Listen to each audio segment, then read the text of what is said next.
Joanna,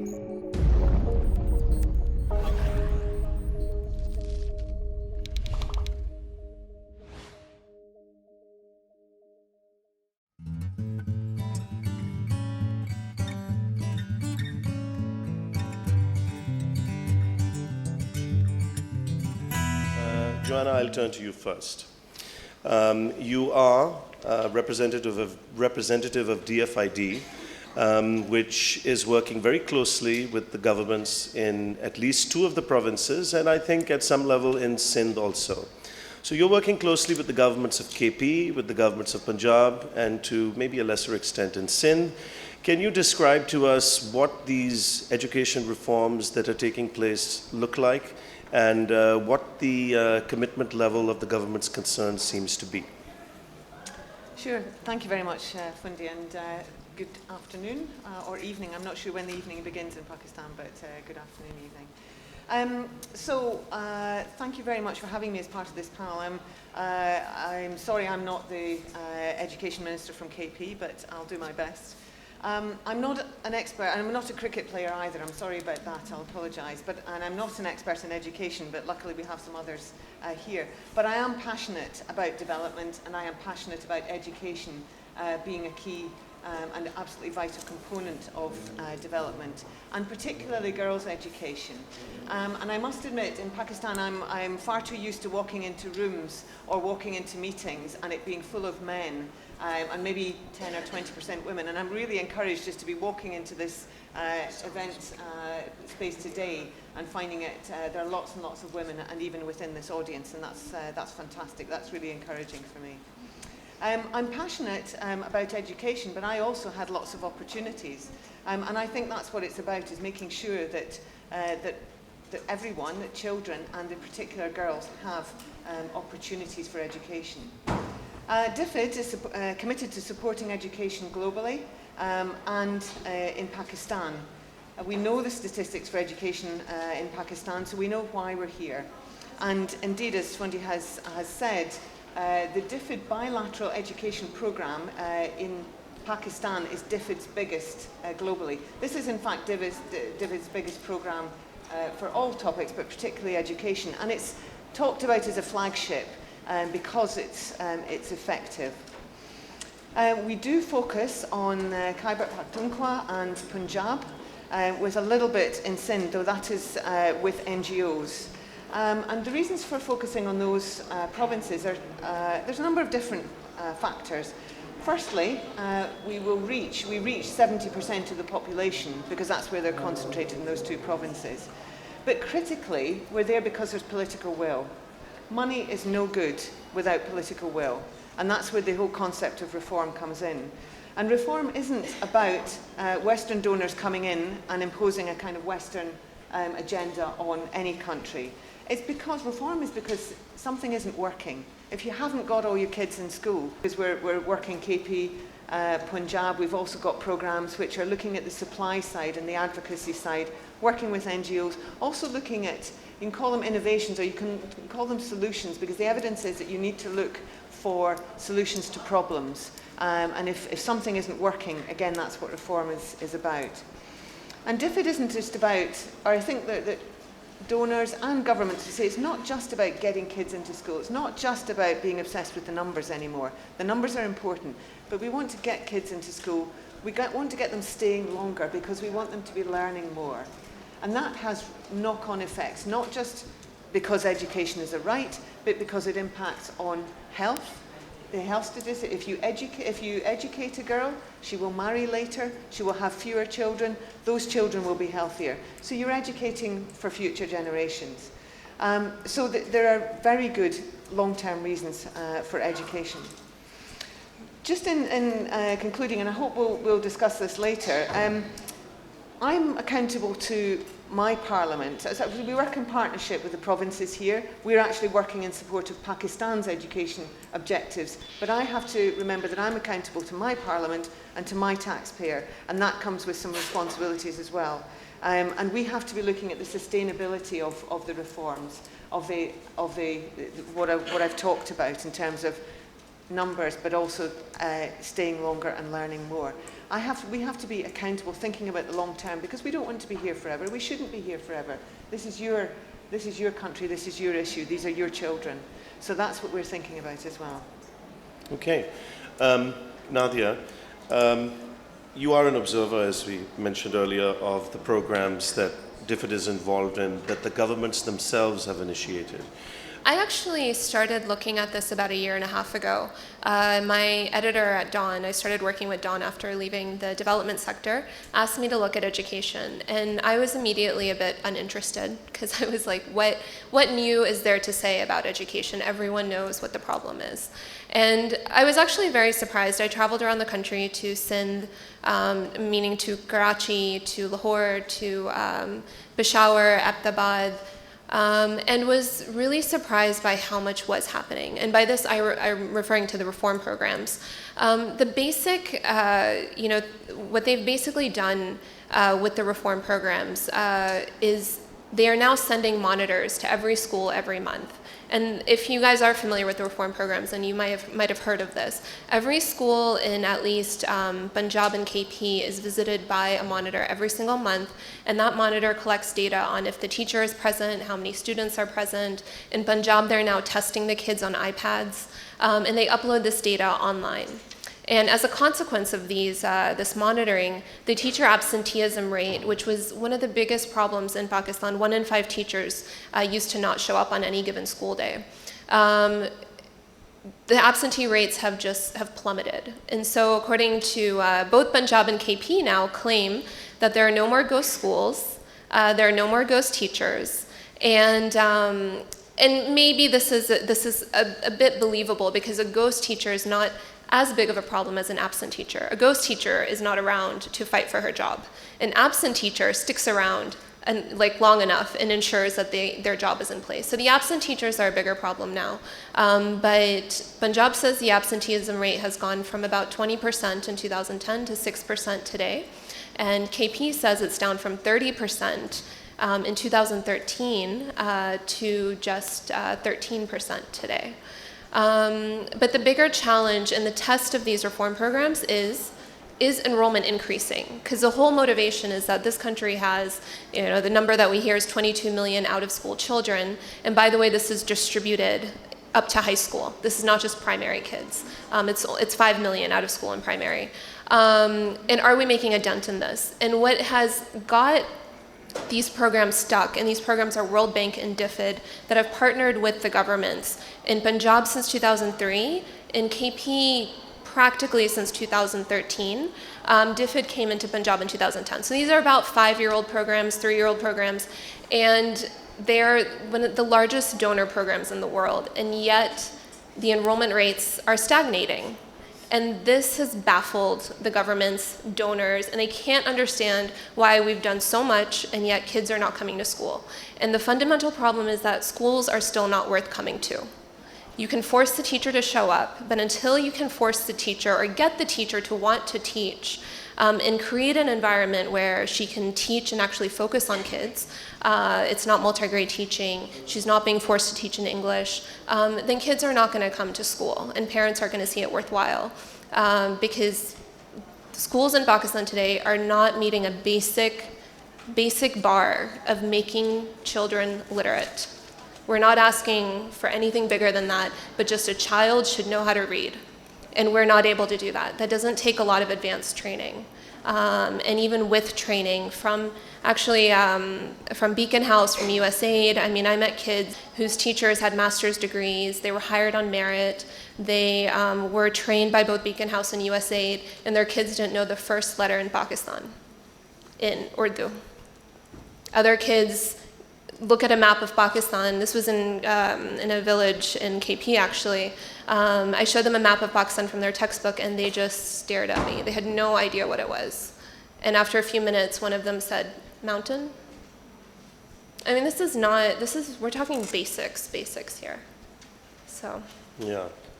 Ali, you have had an illustrious career in the private sector of education. You are currently working on the Prime Minister's own program for the district of Islamabad.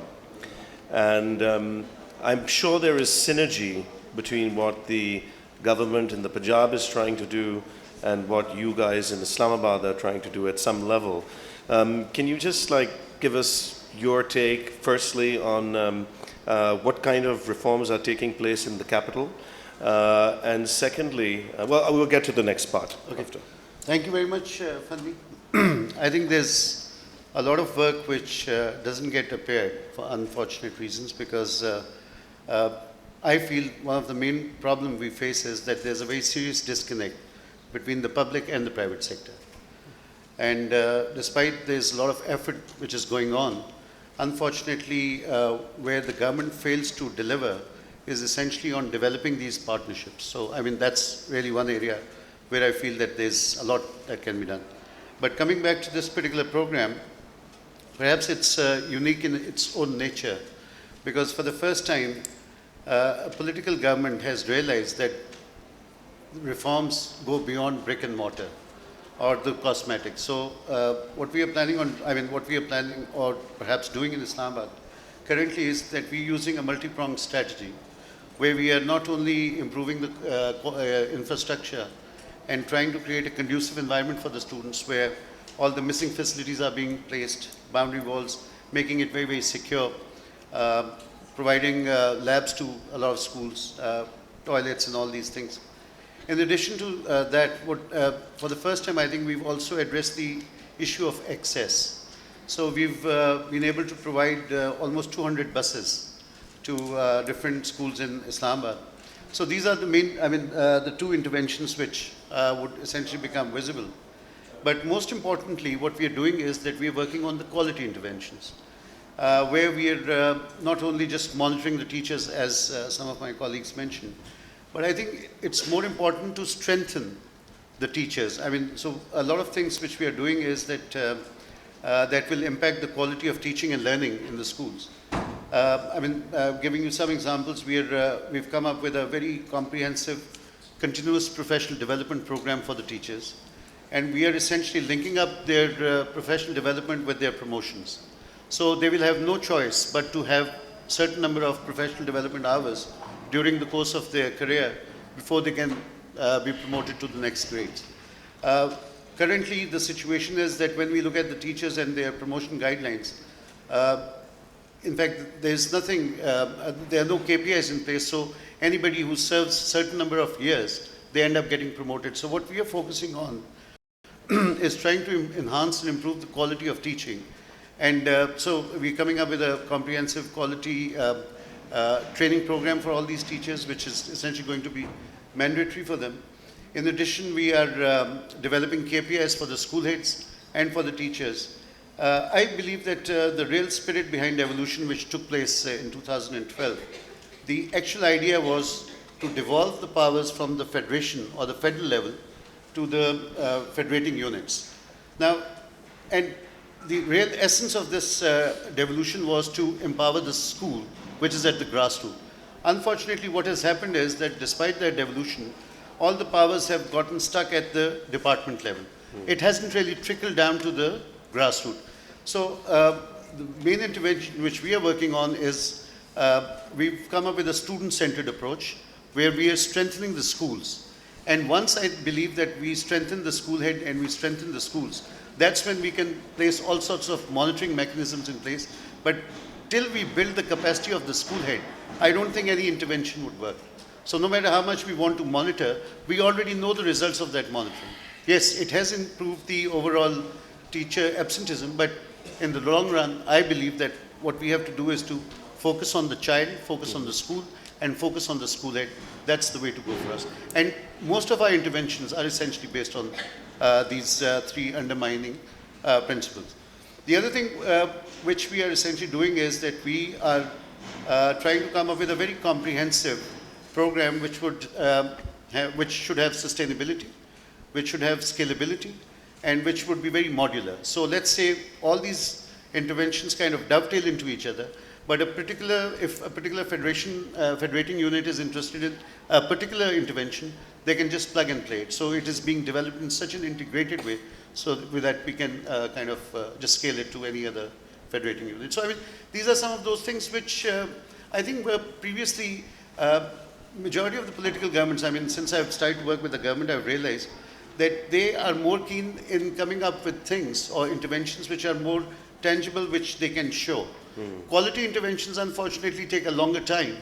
So, but this time around, we are working on the quality intervention. So, I mean, these are some of the things which we are trying to model in Islamabad for other federation units to follow. Okay, well, that's interesting, and it is quite in line with the types of things that are happening in the other provinces and the provinces where the reform is taking place. So at least just from listening to you, one piece of good news is that there seems to be some synergy in the types of efforts that are taking place across provincial lines and in the federal capital. To make it simple, how I make it simple for myself is this education reform boils down to two very basic things: access to education and the quality of the education. And Ali just spoke to us about interventions that impact both of those. But to segue to Gibran and bring him into the conversation, there was a wonderful discussion yesterday, right after the opening session, on the induction of nationalism, or whether nationalism should be inducted into the curriculum in the schools. And that was one of the reasons why I asked Gibran to join us here today, because it brought up some deeper, more serious issues to do with access than just building a new classroom or adding toilets or examination halls or training more women teachers, etc., etc.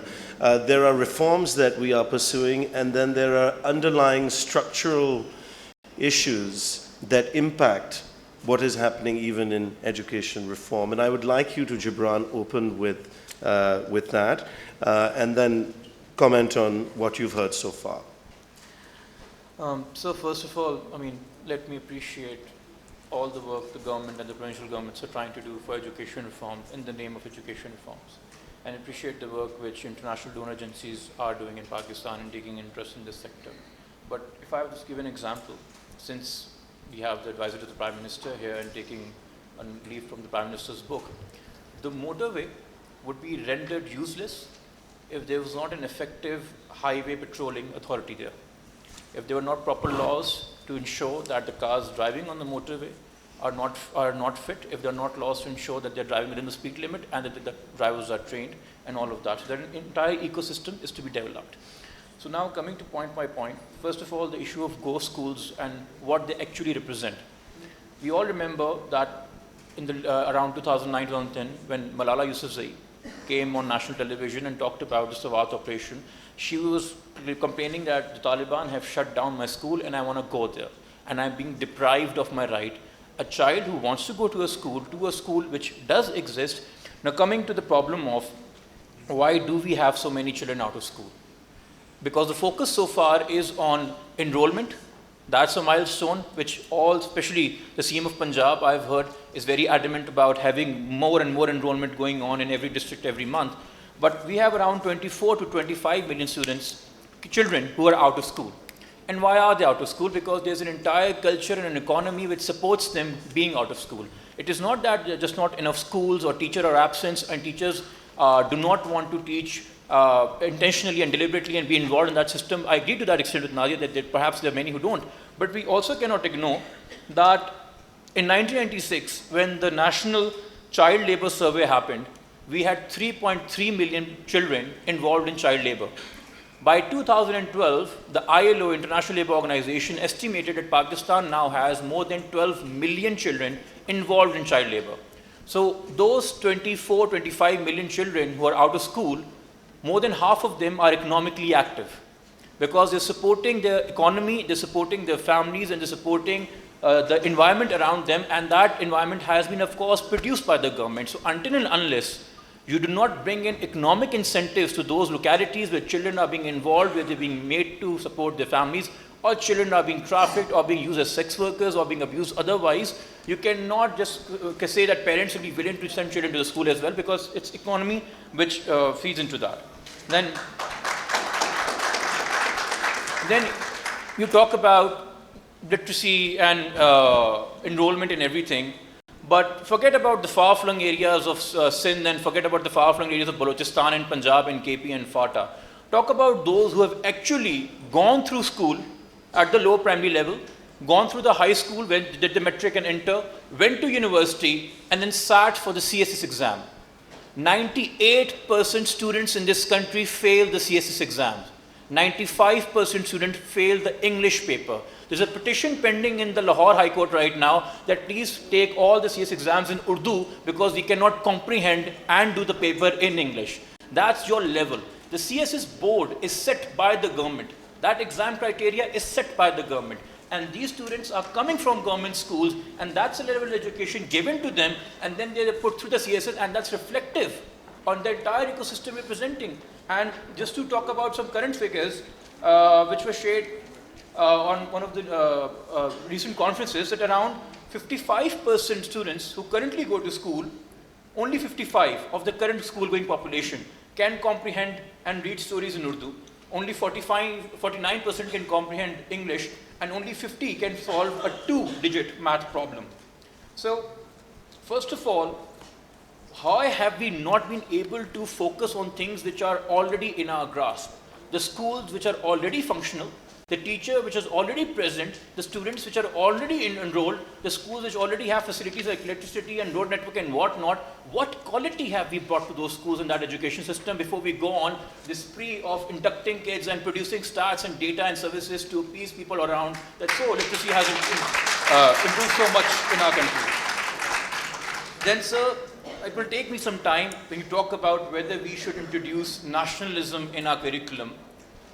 How much more nationalism needs to come into our curriculum is the question. Because if you read our history, if you read most of our sociology books in the primary school, it is based completely on jingoism. If you go by the report of the National Commission of Justice and Peace, there are around 242 lines which are blatant hate speech in our education curriculum starting from grade 1, where kids are being taught that how Islam is a better religion than Hinduism, giving more rights to women and human beings as a whole, how Hinduism destroyed all of humanity by dividing into a caste system, forgetting about our own 72 firqas, and how we are destroying humanity in our own way. So we are already riddled with that, and I don't know, maybe it's a result of that or otherwise, but let's see a few examples in the recent history. Sabine Mahmood is assassinated. The murderer Saad Aziz went to my alma mater, the Lyceum School, and then went on to IBA, which could qualify as a Stanford of Pakistan. You talk about Daniel Pearl, the killer, Umar Sheikh, went to HSN, and then went to the LSC. You talk about the Lal Masjid here in Islamabad, Abdul Rashid Ghazi went to Quaid-e-Azam University. What are we teaching our students, and how vulnerable are they after that education to all these external factors where people are being radicalized through content either on the internet or through our streets or religious bodies or otherwise? We also need to take a deep look into that, because I don't think our education curriculum at the moment, and that's why it's a little ridiculous for the Prime Minister, as much as it is necessary, but a little ridiculous for the Prime Minister to stand yesterday at Jami Naima and demand the ulamas to undo the extremist narrative in religion, when the government has not done anything to bring reforms to undo the extremist narrative in our education curriculum, which is ordained by the government. Nothing for that. And also, in the process, when we usually have this discussion on education reforms, we end up demonizing madrasas for all the things madrasas do bad. Let's keep in mind that right now, out of school kids are 25 million. Had it not been for the madrasa, the number would be 28 to 29 million. 3 to 4 million kids, children of our country are being entertained by the madrasas, being provided free education, being provided food, being provided uniform, being provided shelter, and a stipend as well. That's how incentively they are. And they don't have, with all due respect, international donor agencies coming to them. Maybe funds from other channels which the government needs to take notice of. So we also need to see where we've gone wrong in that regard. But actually it is about political choices, because it's partly about how the government, whether federal or at provincial level, wants to spend its money. So yes, there aren't enough school places. Of course there aren't enough school places. This problem cannot be solved overnight, nor can it be solved without cash. I said that cash is no good without, in the absence of political will. So it is indeed down to the people of Pakistan, to then the governments of the provinces and the federal government to make choices about how they spend their money. They aren't raising enough revenue. One of the other things that we're doing in Pakistan is working with the government to raise more taxes to pay for its own basic services, because ultimately, as I said, we should be doing ourselves out of a job. So unless we're helping the government to take responsibility for raising more funding, then why would we continue to give money for the sticking plaster of basic services? I think what you've also described is what many would recognise as an education emergency. There is an education emergency because there are that number of children out of school, and your economic argument is absolutely right. That why would families put children to school when they could be earning money instead? And again, there's a whole raft of social issues behind that, of legislation, of opportunities. But again, if this country is not getting kids into school, into education, it's not training them for the skills of the future. Brick kilns are not going to grow the economy of Pakistan. You know, they're part of it, but they're not going to grow the economy. The economy of Pakistan has to grow. It's not growing fast enough to support the population that it has. It's got to grow faster, and there's a whole raft of other things that need to happen for that to happen. One of the things that also, I mean, I think cash can be important, and some people within this room will know that an element of the BISP programme is giving cash transfers for getting and keeping children in school, because that can be an incentive. So we need to look for imaginative incentives to get families to put their children in school rather than the brick kiln. What I would just finish by saying is that why we work in these provinces, I said there was political will. And the way that happens is there's some jargon called deliverology, and it's about identifying the steps. It's about data. It's about measuring what's important. Now, getting the numbers, some of the stuff the low-hanging fruit is already gone. Okay, the really easy stuff has already been done. We're into the difficult territory now. So getting kids, actually the enrollment thing is kind of the easy bit, and you can do what you like with the numbers. But the next bit is getting the teachers into school, making sure they're motivated, the absentee rates, the learning quality, to get to the point where they can pass the exams. So we're not immune to all of these issues. And as I say, I'm not in the business of defending any of the political parties. I would put this squarely back to Pakistan's people and governments, plural, to say, what are we going to do? How can we help you do it? Excellent. So Nadia, I mean, that's kind of a fair point. DFID is here to help, but the heavy lifting is going to have to be done by the people who live and work here and are vested in Pakistan's future. So tell us a little bit about, people always say that you should follow the money trail. So in terms of funding and resource allocation, it is often perceived that there isn't much money for education. Why don't you shed some light on whether there is, and what can be done to address these Herculean structural issues that surround reform of any education system in any country with these types of issues? Yeah, so one of my biggest gripes after looking and studying education reforms is that our debate in Pakistan about this issue, which people are very interested in, it's extremely narrow. Pretty much what anyone knows about education in this country is that we spend 2% of our GDP on education, or maybe 2% of the budget. You've heard some number like this, and this is pretty much, if you care about education, where the discussion starts and ends. While we've been saying that, and there's another thing I've noticed, there's kind of this English reality and an Urdu reality when it comes to development and governance problems. And so I think the kind of English policy circuit is stuck on this this talking point. And meanwhile, people who actually go to public schools have a completely different experience of how these schools are being managed and what their experience is. So while we've been going around with this 2%, 4% factoid, Pakistan's spending or budget for education has actually doubled since 2010. So in 2010, we were spending $3.5 billion a year on education. Today, we're spending $7.5 billion on education. Those are big numbers. What do they mean? They mean that KP, or actually the provinces, are spending 17 to 28% of their budgets on education. half of the KP government are education sector employees. Half of the Balochistan government salaries are for education. Our education budget rivals our defense budget. And there are as many people in the education sector in Pakistan as there are in the Pakistani military. So we need to stop talking about increasing the budget. If you went to people who actually go to these public schools and say, we should spend more, they would probably look at you like you're crazy. They would say, this government needs to spend the money better. And there's plenty of evidence of this if you go and visit a school. So that's one thing. We need to upgrade this discussion. And we say, fine, enrollment was this big issue. Let's talk about the kids who are in school. There are 17 million kids in primary schools in this country. What about them? What are they getting out of it?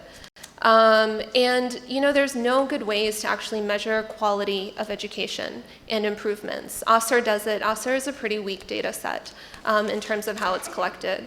And besides that, KP is struggling to come up with it. If we actually care about this, let's figure out a way to measure it. And then let's hold the government accountable to that. Excellent. I agree. Ali, she brings us to the capacity of the government institutions to allocate the resources appropriately and to be able to implement. And I wonder, do they have the ability, in your view, at the current time to do that? And B, are they sincere about improving themselves so that they may deliver better education, better quality of education to the citizenry? Well, I think that's a very interesting question. And I completely agree with Nadia. There are a lot of budgets available. I think currently they're spending about 2.8% of the GDP in totality on education, which was apparently 2.4%. And as we increase our income, obviously the GDP also increases. So in terms of money, it's much more than just the percentage. Two things, I think we end up bashing the government all the time, but there are some positive indicators. There was a report which was published about 2-3 days ago by APAM, which says that from 25 million, we've come to 22.4 million students which are out of school. So clearly there is a kind of improvement with the enrollment, clearly. And the other thing is that it's rather daunting in the sense that if we take a snapshot of the number of children who are out of school as we speak, obviously there are other children who are coming to the age who will essentially be joining school. So in terms of absolute numbers, it goes way beyond 1.6 million, which have been enrolled in just the last 1 year. So I think I see positivity, and I'm basically an optimist, and I do see the government's heading in the right direction and restoring that confidence amongst the masses, where a lot of people are thinking of sending their kids to public sector. Like earlier, what I was trying to say was that, for example, I believe that public-private partnership is the way to go. I mean, Punjab has come up with a very interesting model, which they call Punjab School Support Program, where a lot of private schools have partnered with the government and they are adopting schools. And interestingly, most of these schools which have been adopted by the private sector have had enormous enrollment in those schools. So it is essentially a matter of developing that confidence in those schools. Now, moving forward, I think I feel that the government is willing to spend. They have the willingness to deliver, and I'm talking about the political will here. And with all due respect to some of our bureaucratic friends, I think the problem lies with the bureaucracy here. And I also feel that in some cases the problem lies with the donors also. I mean, I've seen a lot of donors who come and they insist on government getting involved with certain interventions, which actually we don't require. But unfortunately, because of the lack of understanding, we never say no to a donor. And I think we should be choosy in what we want from the donors, and is it actually going to add value to our education system or not. I mean, I've been working with the federal government, and some of these consultants I've met, I don't want to name those donors. I mean, they're trying to sell me, for example, a chair. And I keep telling them that I am not interested in a chair, I'm interested in a table. But they say, if you want to have a chair, it's very good. So I've started to refuse some of them. Nadia, how can we do that when it is kind of difficult to assess what the reality is? I mean, for me, as someone who is involved with a DFID-funded initiative, my reality as a professional is built around my work and what I do. And so you could ask me a question, and I would just say, yeah, these are the classroom to student ratios where I work. This is how we are affecting multi-grade teaching environments in X number of schools. But feeding off a large number of questions here is this notion in the audience among some members that we're not really sure if your data is accurate in the first place. Mm-hmm. So I can only speak to my data. Yeah. But yeah. the whole problem, what is the reality? And I guess that's where we start, really. Yeah. It's really hard. I mean, the development sector is bogged down in this jargon that nobody can really understand. And then you have these press releases, right, with the photos. And I mean, it doesn't really mean anything. And then, you know, when I started looking at this, you have these data sets. And I have journalists come to me and they ask, what is it that we have these out of school children, and then we have enrollment numbers, and many different people are coming up with enrollment numbers. So it is very confusing, and the donors are warring about this, as in war, fighting with each other about these numbers, and so people have an incentive to inflate the numbers. So it's really hard. We need better analysts. I'm very disappointed in the quality of analysis on education in Pakistan. It shouldn't be this way. And I think our narrative has been hijacked by an international narrative. And that's what has just kind of seeped in and has become this whole 4% of GDP thing. These talking points, these advocacy things are hatched and pushed by communications campaigns that are external to this country, and their incentives are aligned in different ways. And I will say, like what I've found with Alif Ilan is they come up with data, but they are not a think tank. They are a communications campaign, and they have completely defined our discussion about education, also in a way that's hard to challenge. And they're putting so much of it out there that people get angry at me when I tell them surprising numbers. And I tell them, you know, look at the data, think about it. I mean, even today I was looking at data and I was like, it's another deception. These out-of-school children at the primary level are 5 million. They're not 25 million. We act as if they're 3-year-olds, 25 million of them, sitting around, and they're never going to get older, and every year their parents are deciding if they're going to get into school. That's not what it is. You have kids who are between 10 and 16. They can't enroll in grade 1. They need remedial programs to get into school. You need something completely different than working on primary schools for the bulk of these out-of-school kids. Are we doing anything about that? No, like we don't even know how to think about this problem.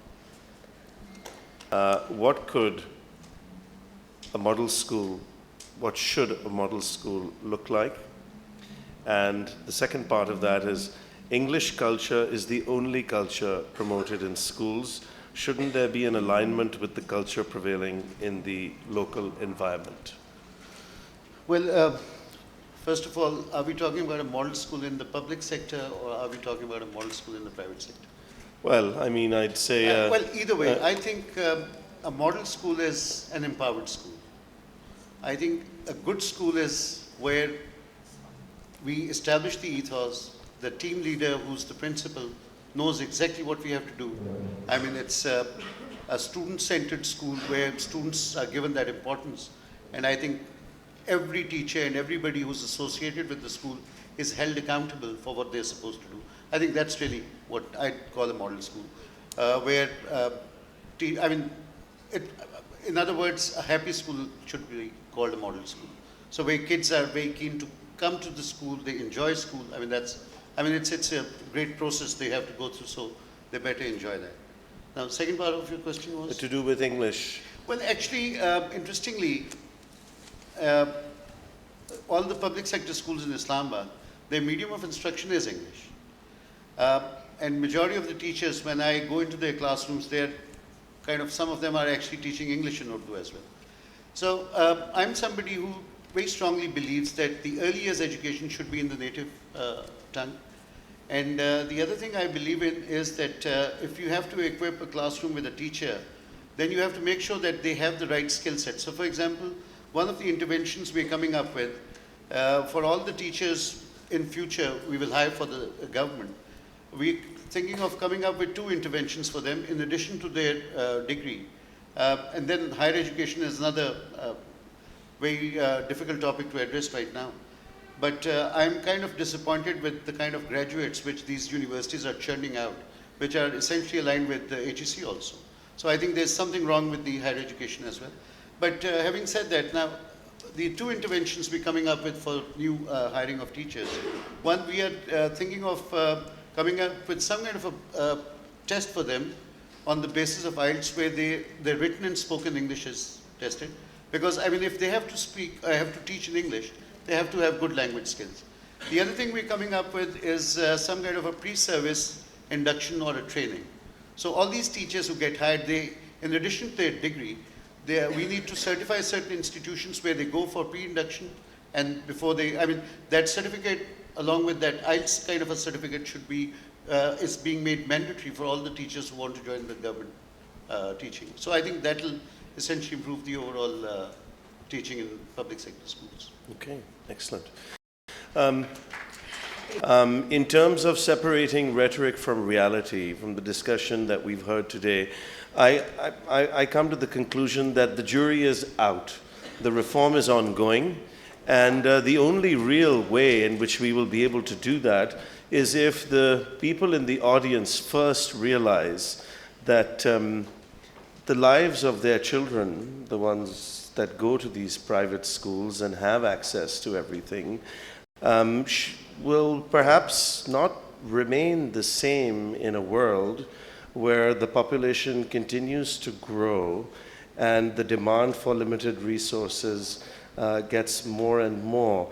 It is safe to say, I believe, that my grandchildren will not have access to the life that I have had if a child not only in Pakistan but all the way in Somalia doesn't have access to those basic needs. So once we realize that it is in our self-interest, the people sitting in this room, that a minimum standard of education should be imparted to all the people whose children are there who are not represented in this room, it's very unlikely that we will get anything other than rhetoric from our political leadership. So I think that's really, I mean, there's no sugar-coated pill to give here. We have to hold our political leaders accountable for the issues that we hold important and close to our heart. And I think it starts here.